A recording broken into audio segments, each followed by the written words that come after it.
udah terlanjur wisuda tapi baru nyesel salah jurusan. Itu saya banget. Gimana? Kan saya jurusan arsitektur, ya kan, desain kota, ya kan, kemudian pindah jurusan atau pindah karir menjadi investment banker ke Wall Street, ke keuangan ya. Ya kalau saya sih melihatnya kuliah itu kan bukan hanya mengenai bidang yang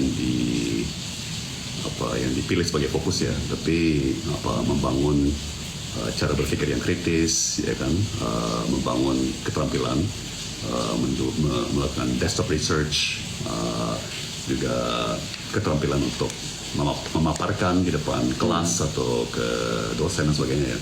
Jadi lebih fokus kepada skill seperti itu ya. Sebetulnya relevan di hampir semua linia pekerjaan kan. Apakah mau marketing, mau keuangan, ya, saya kira keterampilan yang dikembangkan saat kuliah akan tetap berguna ya. Betul, setuju sekali. Jadi kita harus ingat kuliah itu bukan semata-mata persiapan kerja. Jadi ini bukan training untuk pekerja. Ini adalah membekali diri dengan kompetensi, dengan keterampilan, dengan kebiasaan. Kebiasaan apa? Kebiasaan untuk jadi pembelajar. Kebiasaan untuk kerja keras, kebiasaan untuk kerja cerdas, kebiasaan untuk bisa berpikir di luar yang terikat dengan boxnya. Jadi yang tadi Tom sampaikan itu, Tom bilang tadi, kemampuan-kemampuan seperti itulah yang jadi bekal. Jadi jangan pernah merasa salah jurusan. Tidak pernah ada yang salah jurusan. Nggak ada. Bilang aja dulu seperti Tom tadi bilang, jurusan saya dulu adalah arsitektur, city planning, dan ternyata itu membekali juga untuk bisa mengerjakan apa aja. Membekali untuk jadi investment bankers yang sebenarnya kan nggak nyambung kalau ditanya bidang. Nah, jadi buat siapapun yang sekarang lagi kuliah dan terus merasa saya kok kelihatannya nanti bekerjanya bukan di bidang ini ya, bukan berarti sekarang Anda quit. Terusin aja, tuntaskan sampai selesai. Karena dalam kenyataannya, dalam hidup, nanti ketika Anda udah kerja, Anda juga akan dapat pekerjaan, belum tentu Anda merasa nyaman. Saya tugasnya di sini, dikasih tugas sama atasan A, B, C, D, F, G. Jadi pengalaman beda jurusan dengan beda minat, dengan beda karir, itu bagian dari pengembangan diri. Ya, lihat lagi tadi, kita browsing lagi nih. Banten.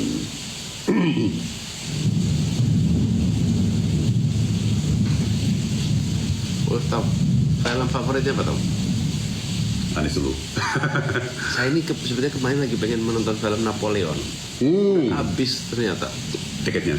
Bukan. Oh, udah nggak tayang. Udah nggak tayang. Iya, benar juga ya. Saya suka film-film yang punya cerita sejarah, sebenarnya bukan cerita sejarah dokumenter ya.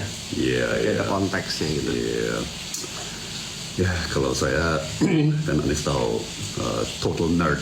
Jadi saya kan sukanya yang science fiction, sci-fi, Star Wars, Star Trek, ya kan. Tapi yang mungkin nih, lihat Tom ya, Star Trek. Tom, sebutin nama-nama di Star Trek now, quickly. Okay, Captain Kirk, Commander Spock, Lieutenant Uhura, Scotty, engineer kan di ruang engine, terus mulai ke yang jahat-jahat ya, penjahatnya Khan, terus Q, itu Star Trek ya. Kalau Star Wars sekarang. Star Wars. Tentu yang paling terkenal Darth Vader. Atau Lord Vader. Lord, kita kayaknya kenal Lord juga ya. ampun. Sorry. Darth Vader, Luke Skywalker. Lord Vader. Lord Jakarta. Let's not touch that. Iya, siap. Oke. Siapa lagi Star Wars? Leia Organa. Tapi sekarang anak muda mungkin lebih ke Rey sama Yoda tentunya. Yoda yang bijaksana dan teman-teman, Tom itu beneran serius. Jadi Star Trek, Star Wars ya namanya. Dan segala sci-fi lainnya yang lebih aneh lagi. Itu salah satu hal yang saya suka dari Tom adalah dia selalu ngikutin perkembangan teknologi. Dia selalu ngikutin, iya bener nggak Tom? banget obsesi banget teknologi sama gadget. Nah, saya mau bilang nih, dulu tuh kalau saya kan banyaknya di dalam negeri, yang banyak pergi ke luar negeri kan Tom. Jadi kalau Tom pulang, dia nanti bawain saya kabel macam-macam, kabel buat charging di mobil, kabel buat charging di rumah. Nanti waktu itu portable battery was still very new waktu itu. Iya betul. Sekarang kan semuanya udah pada punya power bank. Pokoknya semua yang state of the art saya pasti kenalnya dari Tom. Jadi pertemanan kami itu sama juga urusan state of the art. Sampai sekarang ini boleh di-share nggak ya antara istri kita yang ngamuk apa sampai perabot dapur pun yang kalau saya lihat di luar negeri yang oh my god apa ini lucu banget, bermanfaat banget buat di dapur gitu ya. Saya beliin juga kan. Apa, atau misalnya apa yang kontainer yang bisa di collapse dari silikon atau ya gitulah. Emang seru. gadget. Tapi teknologi itu emang luar biasa sih. Mungkin itu yang bikin saya penggemar sci-fi ya, science fiction. Pak, gimana supaya suaranya keren? Tuh Pak, gimana tuh? Balik lagi ya, apa menurut saya sih semua orang bagaimanapun suaranya ya bisa berwibawa, bisa keren ya. Jadi jangan terlalu fokus ke suaranya, tapi fokus ke apa, ke karakter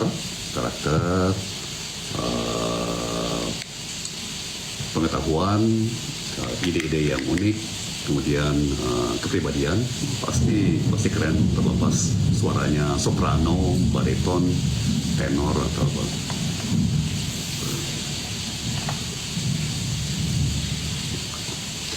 Pak Anies dan Pak Tom, aku Arya dan aku ulang tahun ke-19 hari ini. Wow, Arya, selamat ulang tahun ya. Selamat ulang tahun Arya, semoga sehat selalu, sukses selalu. Sukses, 19 tahun berarti masih belajar. Continue the hard work. Persis sama kayak usianya Atalia ya. Kalian 19 ya? 19, sama saya yang cewek. Selamat ya Arya, enjoy your happy day. Hari jadi.